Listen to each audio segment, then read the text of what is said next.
కొద్ది దశాబ్దాల క్రితం పెళ్లి రోజున ఫోటోలు తీయడం చాలా ఆనందాన్నిచ్చే విషయం. కానీ క్రమంగా వివాహం తర్వాత కూడా కొన్ని ఫోటోషూట్లు, వీడియో షూట్లు జరగడం ప్రారంభించాయి. ప్రస్తుతం ట్రెండ్ మారింది. కాలక్రమేణా ఈ ఫోటోషూట్ క్రేజ్ ఎంతగా పెరిగిందంటే ఇప్పుడు పెళ్లికి ముందే ఫోటోషూట్లు, వీడియో షూట్లు జరుపుకోవడం సర్వసాధారణంగా మారిపోయింది. తమకు నచ్చిన ప్రదేశాన్ని ఎంచుకుని వివిధ భంగిమల్లో ఫోటోలు, వీడియోలు తీసుకుంటూ ఉన్నారు.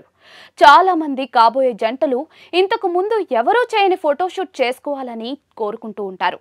కాబట్టి వారు ఈ ఫోటోషూట్ల కోసం కొన్ని సందర్భాల్లో ప్రమాదకర స్టంట్లు కూడా చేస్తూ ఉన్నారు. కొందరు నది మధ్యలో పర్వత శిఖరంపై ఫోటోషూట్ కోసం వెళ్తూ ప్రమాదాల్లో ప్రాణాలు కోల్పోయిన ఉదాహరణలు కూడా చాలానే ఉన్నాయి.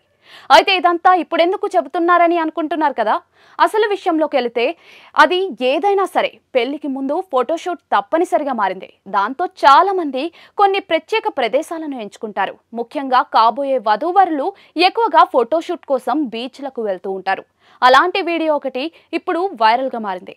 ఇందులో ఒక నావికుడు కాబోయే వరుడితో ప్రీ వెడ్డింగ్ షూట్ కోసం పోజులు ఇవ్వటం అందరినీ ఆశ్చర్యపోయేలా చేసింది. అయ్యయ్యో, ఈ వీడియో చూసిన వారంతా అదేంటని ఆశ్చర్యపోకండి. అక్కడ పెళ్లి చేసుకోబోయేది అమ్మాయి, అబ్బాయి. కానీ ఫోటోషూట్ కోసం నావికుడు వరుడికి వధువును ఎలా పట్టుకోవాలో, ఎలా పోజ్ ఇవ్వాలో చెప్తున్నాడు. దీని అర్థం ఆ నావికుడు ఇక్కడ కొరియోగ్రఫీ చేస్తున్నాడనమాట. రోజు ఇక్కడికి వచ్చే ప్రజలను గమనించడం ద్వారా వధూవరులు ఎలాంటి భంగిమల్లో ఉండాలో అతను నేర్చుకున్నారు. ఈ రోజుల్లో పెళ్లికి ఎంత ఖర్చు అవుతుందో ప్రీ వెడ్డింగ్ షూట్ కి కూడా అంతే ఖర్చు అవుతుంది. కొరియోగ్రఫీ నేర్పే వారికి కూడా భారీ డిమాండ్ ఉంది.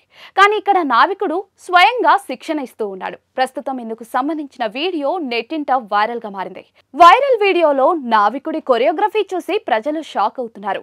ఒక ప్రొఫెషనల్ ట్రైనర్ లాగా నావికుడు శిక్షణ ఇస్తున్న తీరును ఎంతగానో ప్రశంసిస్తూ ఉన్నారు.